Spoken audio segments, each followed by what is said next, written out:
Robert was down to his last $14, a sick daughter, and a looming eviction notice. Desperation forced him to take a night shift at a condemned warehouse, a bizarre job 3 men had already fled. He thought he was sweeping floors. He was actually saving a billionaire's empire. The winter of 2019 was unforgiving in Chicago, but the cold outside was nothing compared to the chill inside Robert Pendleton's apartment. At 34, Robert looked a decade older. The deep lines etched around his eyes were maps of grief and exhaustion, carved by the loss of his wife, Clara, to aggressive leukemia 2 years prior. Clara's battle had cost them everything, their savings, their home, and almost Robert's spirit. The only thing tethering him to the earth was the soft, rhythmic wheezing coming from the mattress on the floor next to his. His daughter, Lily, was 6. She had inherited her mother's bright green eyes and, tragically, a compromised respiratory system that made every brutal Midwestern winter a terrifying ordeal. Robert sat at a splintered kitchen table, the glow of a cracked laptop illuminating his face. He hit refresh on his email inbox. Nothing, just another wave of automated rejections. He had applied for over 100 jobs in the past 3 weeks. Delivery driver, line cook, data entry, sanitation worker, it didn't matter. He was a man with a spotty employment history, having spent the last 2 years in and out of hospitals, caring for his dying wife and sick child. Employers saw liability. Robert saw an hourglass running out of sand. The eviction notice taped to his front door stated they had exactly 10 days to vacate. He had $14 in his checking account. At 2 a.m., deep in the dregs of a local community job board, a strange listing caught his eye. It had been posted 3 months ago, which was unheard of for an entry-level gig. Position: Night Overseer, Archival Janitor. Location: Smith Logistics Facility, 8 South Side.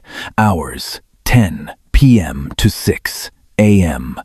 Requirements: utter discretion, tolerance for isolation, strict adherence to protocols. Pay: $25 hour, $25 an hour. To Robert, that wasn't just a wage. It was salvation. It meant asthma inhalers for Lily. It meant keeping the heat on. But as he read the comments beneath the listing on the forum, a sense of dread crept in. "Don't do it." One user named Dog88 wrote, "Place is a psych ward, no windows, in the basement. I quit after 2 days. Felt like I was being hunted." "The rules are insane," wrote another. "You can't bring a phone. You can't listen to music. You just sit in the dark with those creepy boxes. And the cameras, they move. Someone is always watching." Robert closed the laptop. He didn't care if the devil himself was signing the paychecks. He needed this job. The next morning, after dropping Lily off at a subsidized daycare, Robert took 2 buses to the address listed for the interview. He expected the gleaming glass towers of Smith Holdings, the multi-billion-dollar empire founded by the notorious corporate titan, Beatrice Smith. Beatrice was a ghost in the media, a 60-year-old widow known for her ruthless acquisitions and total lack of public empathy. Instead, the address led Robert to a grim, windowless concrete bunker nestled between an abandoned steel mill and a train yard. The air smelled of rust and ozone. A solitary security guard waved him inside to a cramped, fluorescent-lit office where a man in a sharply tailored, albeit out-of-place, suit sat behind a metal desk. His name tag read Richard Hayes, Regional HR. Richard looked Robert up and down with undisguised disdain. He noted Robert's frayed collar and the dark circles under his eyes. "Mr. Pendleton," Richard sighed, tapping a Mont Blanc pen against a clipboard. "I'll be frank, you don't have the background for archival work. You don't have security clearance. You are, by all metrics, an unsuitable candidate." Robert swallowed his pride. "Mr. Hayes, I need to work. I will do whatever the job requires. If it means sweeping, I'll be the best sweeper you have.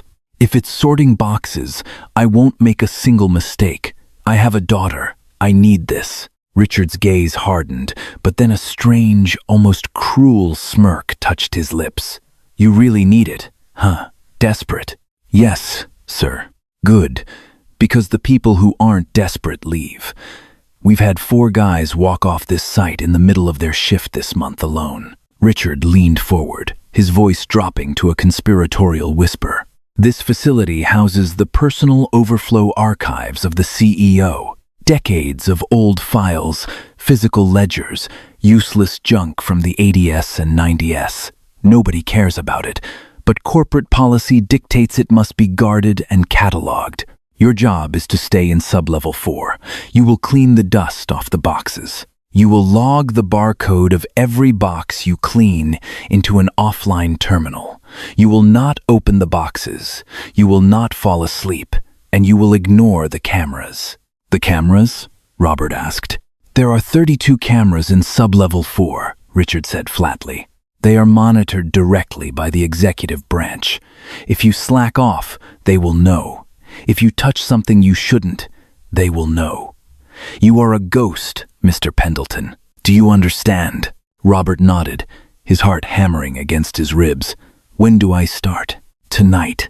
Sublevel 4 was an oppressive, cavernous space that smelled of dry rot and old paper. The only illumination came from flickering sodium vapor lamps that cast long, distorted shadows across rows upon rows of metal shelving. Thousands of identical cardboard boxes sat in the gloom. Robert's first week was a masterclass in psychological endurance. He arrived at 10 p.m., locked his cell phone in a locker upstairs as instructed, and descended into the silence. The quiet was absolute, broken only by the hum of the ventilation system and the scuff of his own boots on the concrete. His routine was monotonous.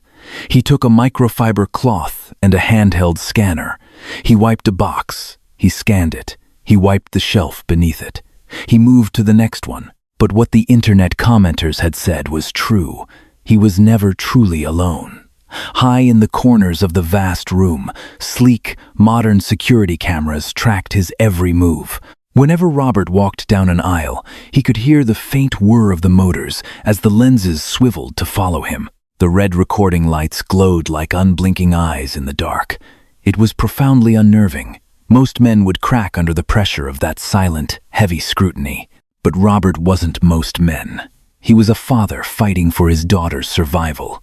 Whenever the silence threatened to crush him, Robert would talk. Not to the cameras, but to the empty air. He would recite the stories he planned to read to Lily the next day. He would quietly sing the lullabies Clara used to sing. He treated the isolation not as a prison, but as a sanctuary where he could earn the money that would keep his family alive. By his 3rd week, the first paycheck cleared. When Robert saw the balance in his account, a crisp, life-saving $1,500 after taxes, he broke down and wept in the middle of aisle 7. For the first time in years, he felt a sliver of hope. But that hope was put to the ultimate test on a Tuesday night in mid-November. A freak, early-season blizzard had hit Chicago. Above ground, the city was paralyzed by howling winds and a foot of snow. Down in sublevel 4, Robert felt insulated from the chaos. He was wiping down a row of boxes labeled S.H. Acquisitions 1994 when he heard a sound that made his blood run cold. A sharp, metallic groan, followed by a high-pressure hiss. Robert sprinted toward the sound, navigating the labyrinth of shelves. In the far corner of the basement, near the oldest and dustiest section of the archives, a rusted water main spanning the ceiling had fractured due to the sudden temperature drop above ground. Freezing, murky water was spraying violently into the room, directly over a pallet of older, wooden crates. These weren't standard corporate boxes. They looked antique, bound in brass and leather. Panic seized him. He remembered Richard Hayes's voice. If you touch something you shouldn't, they will know. If you slack off, they will know. What was the protocol for a flood? There was no phone down here. Running upstairs to the security desk would take at least 5 minutes by then. The crates would be ruined. Robert looked up at the nearest camera. The red light was flashing frantically. The lens zoomed in on the burst pipe. "I have to move them," Robert yelled, though he knew the camera likely had no audio. He didn't hesitate. Robert threw himself under the icy spray. The water was shockingly cold, soaking through his uniform instantly, stinging his skin like needles. He grabbed the first wooden crate.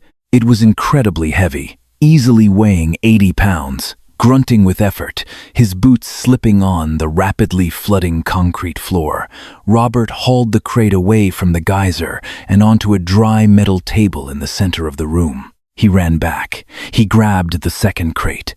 The water was rising fast, pooling around his ankles. The cardboard boxes on the lower shelves were beginning to soak through and collapse, but Robert focused entirely on the antique crates under the direct spray. They seemed important. They felt personal. For 20 agonizing minutes, Robert fought the flood. He dragged, carried, and pushed 12 massive wooden crates to safety. By the time he reached the last one, his muscles were screaming, his hands were bleeding from scraping against the brass fittings, and he was shivering uncontrollably from the freezing water. He stripped off his soaked uniform jacket and threw it over the final crate to shield it from the mist. Exhausted, Robert collapsed onto the concrete floor, chest heaving, his breath pluming in the cold air. He looked up. The security camera was pointed directly down at him. The red light was steady. Suddenly, a harsh, jarring sound echoed through the cavernous basement. Rai-I-I-I-N-Jing. Robert jumped. Attached to a concrete pillar near the center of the room was an old, red landline phone. In the month he had worked there, he had never seen it before, let alone heard it ring. He pushed himself up, his wet clothes clinging heavily to his shivering frame, and stumbled toward the pillar. He picked up the heavy receiver. "Hello?" Robert gasped, his teeth chattering. For a long moment, there was only static on the line. Then a voice spoke. It was a woman's voice, husky, commanding, and laced with an emotion Robert couldn't quite place. It wasn't the snide corporate tone of Richard Hayes. "The boxes on the bottom rack of aisle 12, the woman said, her voice trembling slightly. "The ones you just saved. Did any water get inside them?" Robert looked over at the table. "No, ma'am. I got them out in time. The exteriors are wet, but the seals look intact. I covered the last one with my coat." Silence stretched over the line. Robert could hear the faint sound of ragged breathing. "Why did you do that?" she asked, her tone suddenly sharp, almost defensive. "You are paid to log barcodes, Mr. Pendleton. You risked hypothermia for crates of dead paper. Why?" Robert wiped freezing water from his eyes. He thought of Lily, warm in her bed because of the money this terrible place provided. "Because," Robert said quietly, "when you've lost everything that matters to you, you learn to protect what matters to someone else, even if it's just paper." The line went dead with a sharp click. Robert stood there, the receiver humming in his hand, shivering in the flooded basement. He didn't know it yet, but that single, split-second decision to save those specific boxes had just altered the trajectory of his entire life. He had just spoken to Beatrice Smith, and those crates didn't hold corporate tax returns. They held the only remaining artifacts of the life she had destroyed to build her empire. The aftermath of the flood was a blur of freezing chaos. By 3 a.m., the facility's emergency maintenance crew had arrived, shutting off the main valve and wading into the dark, icy water with industrial pumps. Robert stood in the corner, his teeth rattling in his skull, clutching a thermal emergency blanket a disgruntled plumber had tossed him. At 6 a.m., his shift ended. He didn't wait for Richard Hayes to arrive. He knew the protocol. He had broken the cardinal rule of Sublevel 4. You will not touch the boxes. It didn't matter that he had saved them.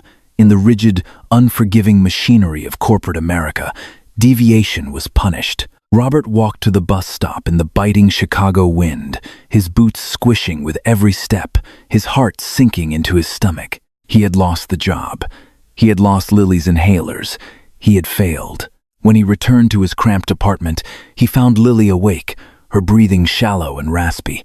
He spent the last of his cash on over-the-counter expectorants, holding her small, fragile body against his chest, praying to a god he hadn't spoken to since Clara died. At 2 p.m., a sharp, heavy knock rattled their flimsy apartment door. Robert gently laid Lily down and walked to the door, expecting the landlord with a finalized eviction notice. Instead, he found a towering man in a pristine charcoal suit, wearing an earpiece. The man looked completely absurd, standing in the graffiti-stained hallway of the housing project. "Robert Pendleton?" the man asked, his voice a low rumble. "Yes? My name is Collins. I am the head of executive security for Smith Holdings. You are requested at the downtown headquarters immediately."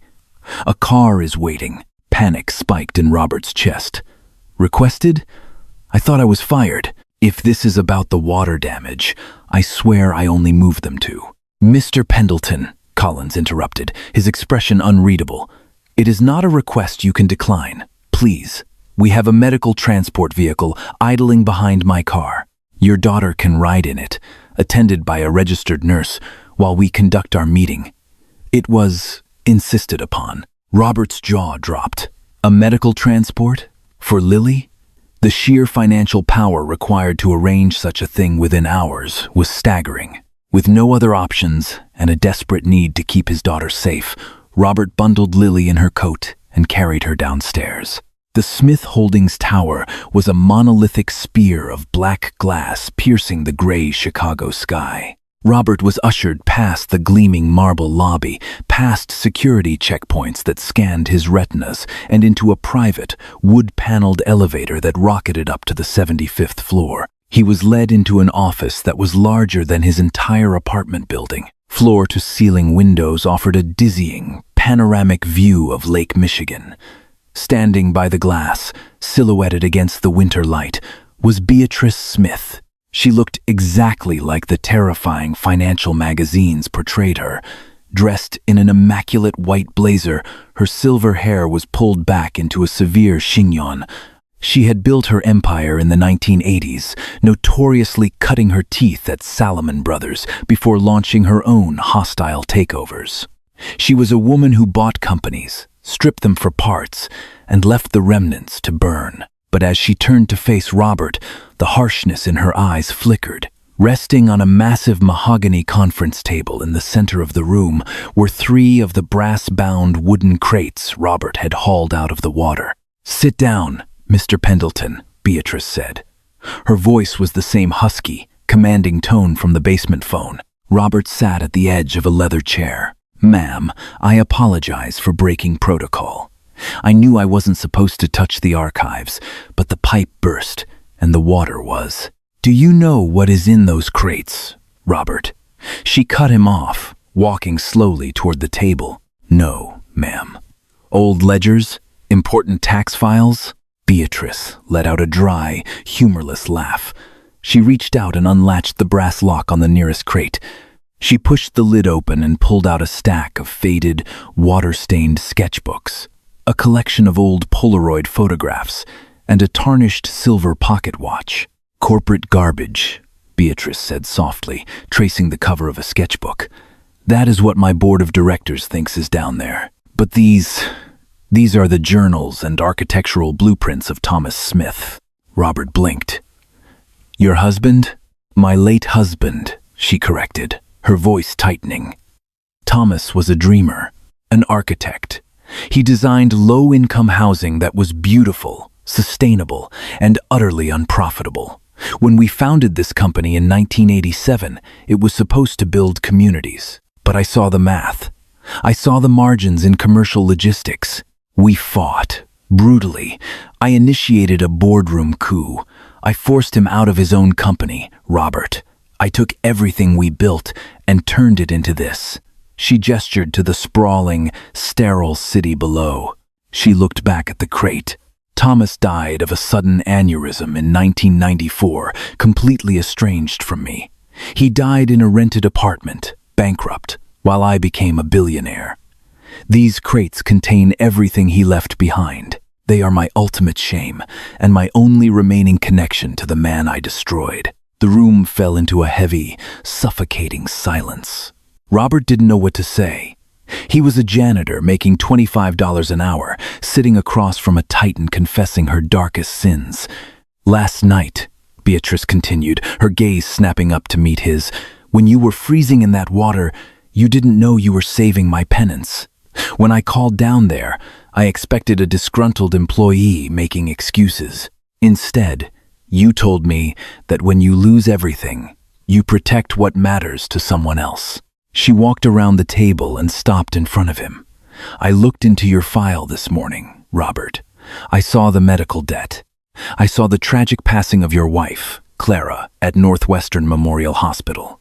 I saw a man who has been beaten to a bloody pulp by life, who still risked his own health to save damp cardboard. I just needed the job, Mrs. Smith," Robert said, his voice barely a whisper. "And you no longer have it," she replied flatly. Robert's heart plummeted. The medical transport, the meeting, it was all just a rich woman's theatrical way of firing him. "Because," Beatrice continued, pulling a thick, cream-colored envelope from her jacket, "I am promoting you. You are no longer an archival janitor. You are now the head archivist of the Smith private estate. Your salary is $150,000 a year.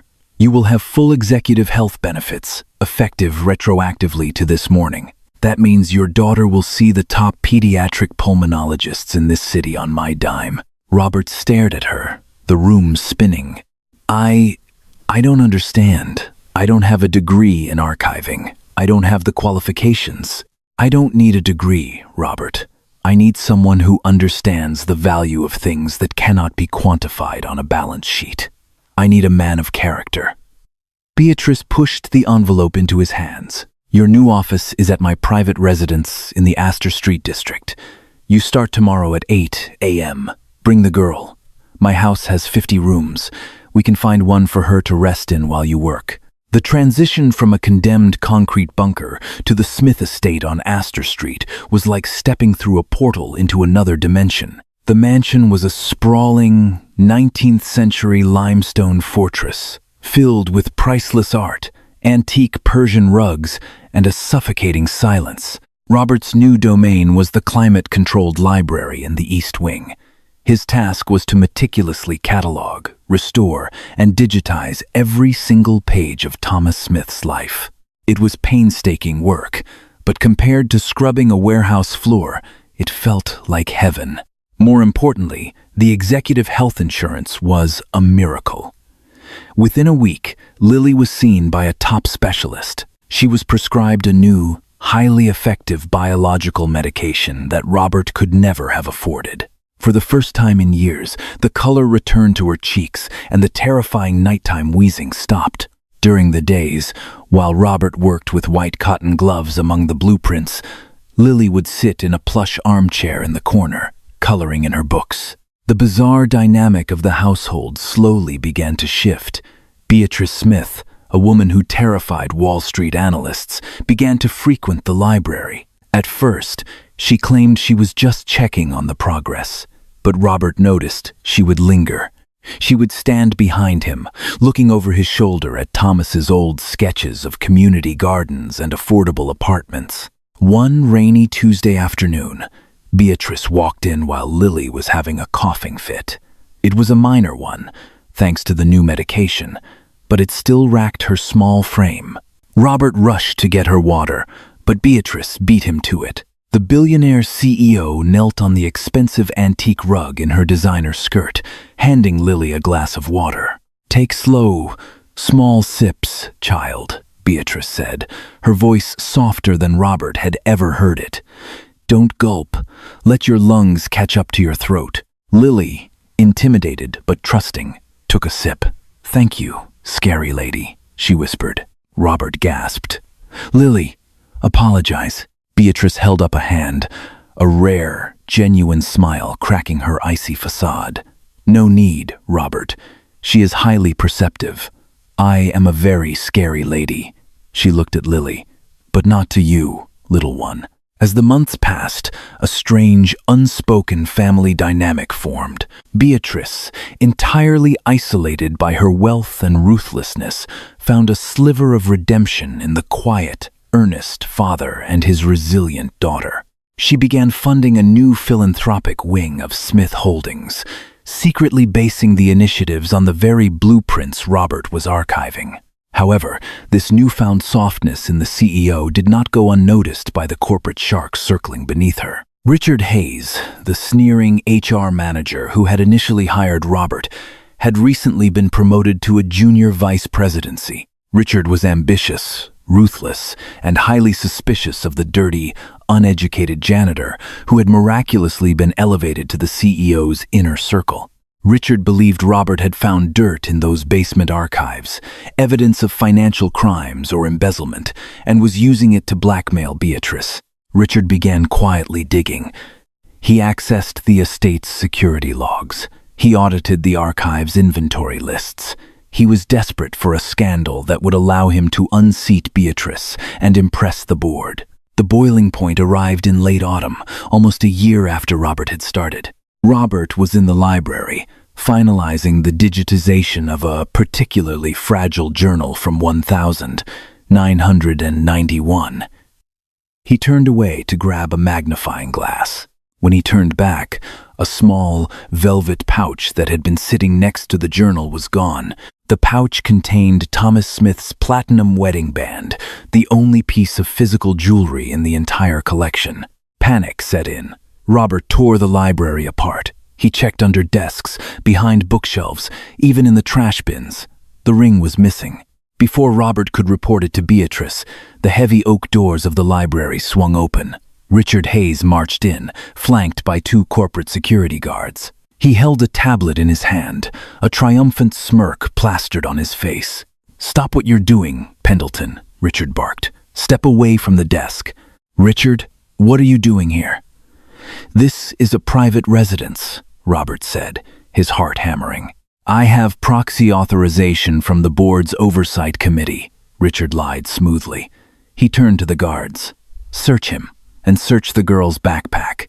"Don't you dare touch my daughter's things," Robert yelled, stepping between the guards and the corner where Lily's school bag sat. "We have a missing asset, Robert," Richard sneered. "A highly valuable platinum ring belonging to the estate. My internal audits flagged a discrepancy in your inventory logs this morning. And what do you know?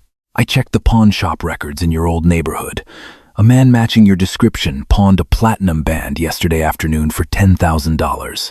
Robert felt the blood drain from his face. "That's a lie. I haven't left this estate in 3 days. I haven't been to my old neighborhood in months." "Desperate men do desperate things, Robert," Richard said, stepping closer.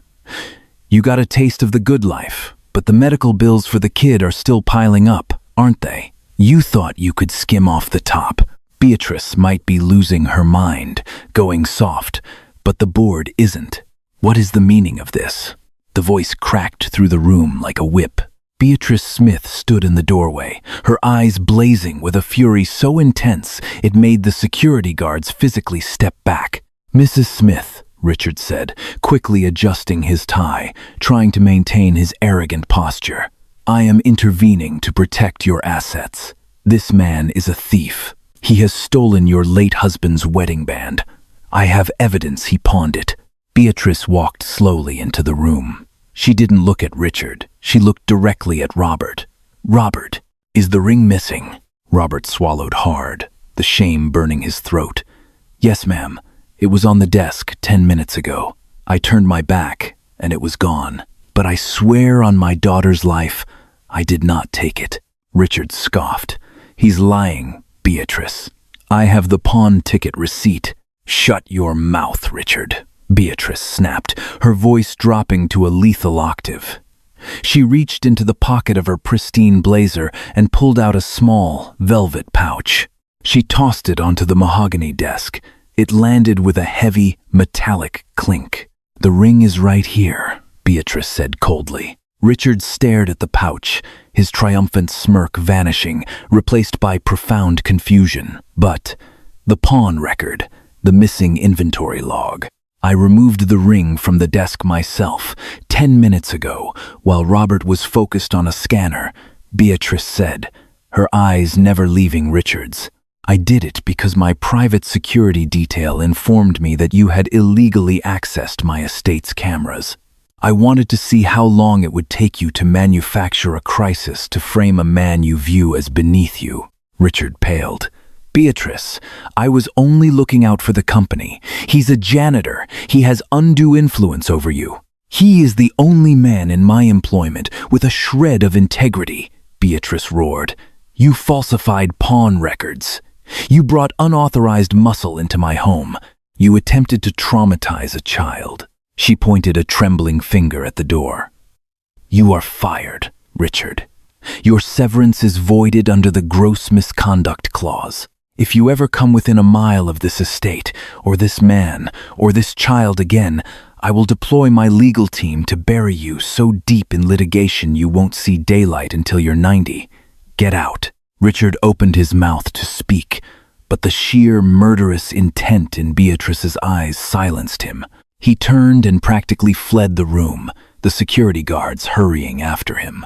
When the doors clicked shut, the heavy silence returned to the library. Beatrice stood by the desk, her chest heaving, the adrenaline slowly leaving her system. Robert looked at her, his knees shaking. You tested me? Beatrice closed her eyes and let out a long, exhausted sigh. No, Robert, I tested them. I needed to know who my enemies were before I made my next move. She picked up the velvet pouch and held it out to him. Keep this safe. We are going to need it for the announcement next week. Announcement? Robert asked, entirely bewildered. Yes, Beatrice said, turning to look out the window at the sprawling Chicago skyline. Smith Holdings is about to undergo a massive restructuring, and I am going to need an honest man by my side when I tear it all down. The following Tuesday, the atmosphere in the penthouse boardroom of the Smith Holdings Tower in the Chicago Loop was suffocatingly tense. 12 of the most powerful corporate stakeholders in the Midwest sat around a massive glass table, murmuring in hushed, anxious tones. Rumors of Richard Hayes's explosive termination had rippled through the financial district, sparking panic about Beatrice Smith's mental state and the future of their stock options. At precisely 9 a.m., the double mahogany doors swung open. Beatrice strode in, radiating an aura of absolute, terrifying command. But it was the man walking half a step behind her who caused the board members to exchange bewildered glances.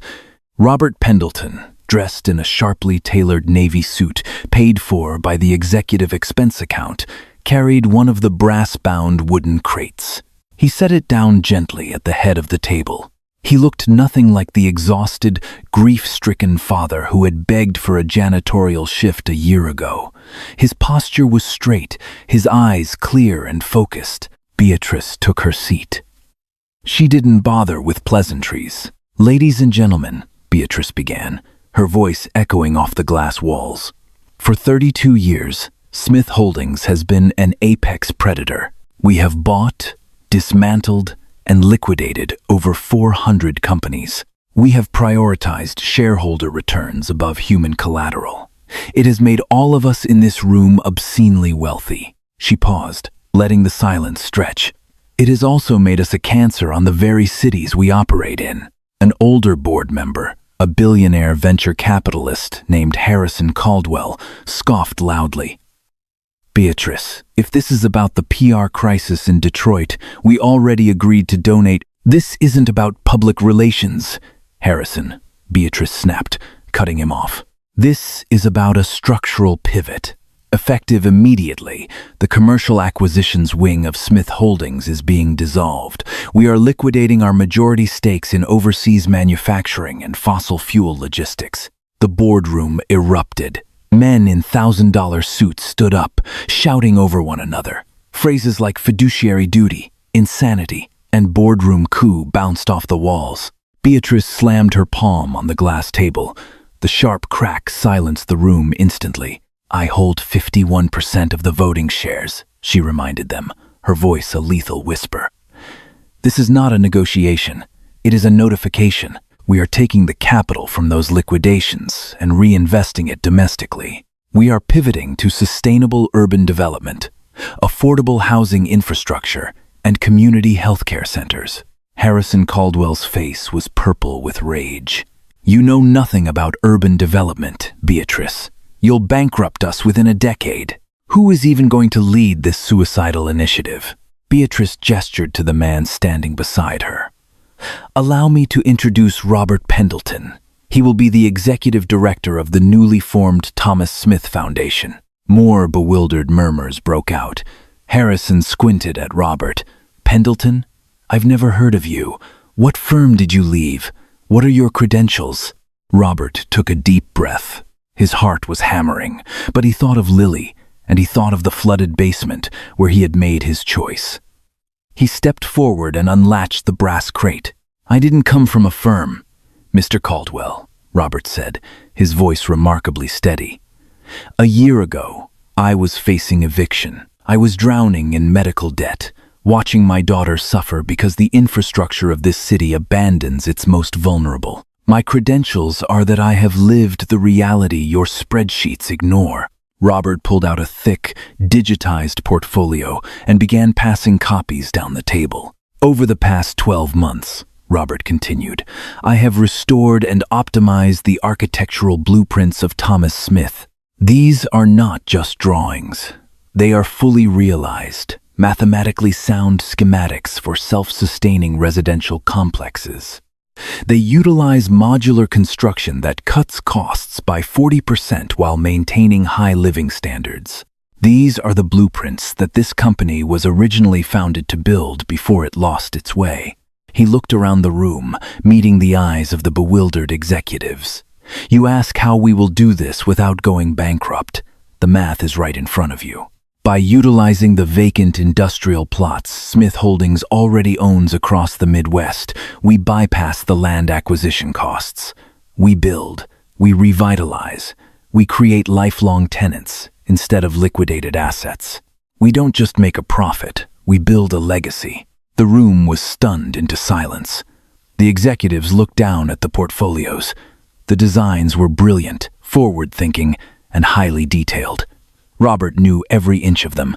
He had spent hundreds of hours studying the marginalia, understanding Thomas's vision deeply enough to explain the complex zoning and material costs to a room full of sharks. Beatrice leaned back in her chair, a profound sense of peace settling over her sharp features. For the first time in 3 decades, she felt the ghost of her husband smiling at her. The transition begins today, Beatrice finalized. Anyone who wishes to cash out their shares may do so. The rest of you will help us build. 3 years later, the Chicago skyline had a new addition. It wasn't a glass spire for bankers, but the Smith-Pendleton complex in the South Side, a sprawling, beautifully designed community featuring affordable apartments, an integrated pediatric clinic, and a vast indoor botanical garden. On the day of the ribbon-cutting ceremony, the winter air was crisp and clear. Robert stood on the podium, watching the crowd gather. He wore a warm woolen coat. Down below, running through the newly planted community garden with boundless, healthy energy, was 9-year-old Lily. Her laughter carried over the winter wind, clear and strong, without a hint of a wheeze. Beatrice Smith stood beside him. She had aged gracefully, the harsh lines of corporate warfare replaced by the softer wrinkles of a life finally lived with purpose. She watched Lily chase a butterfly in the greenhouse, her eyes shining with unshed tears. He would have loved this, Robert, Beatrice murmured, her voice thick with emotion. Thomas would have loved to see it. He built the foundation, Beatrice. Robert smiled, looking at the towering brick and glass structure. We just finally put the pieces together. Robert thought back to that freezing night in Sublevel 4. He thought of the $14 in his bank account, the eviction notice, and the terrifying descent into a condemned warehouse. He realized then that the universe had a strange, brutal way of testing people, of pushing them to the absolute brink just to see what they would choose to save. He had chosen to save a stranger's memories, and in return, he had been given the world. Robert Pendleton took a job nobody wanted, plunging into a dark, condemned basement. But by choosing to protect something precious to a ruthless stranger, he inadvertently rescued a billionaire's lost soul and secured his daughter's future. Sometimes, the most desperate leaps of faith lead us exactly where we are meant to be. A single act of blind integrity can entirely rewrite the broken blueprint of a man's entire life forever.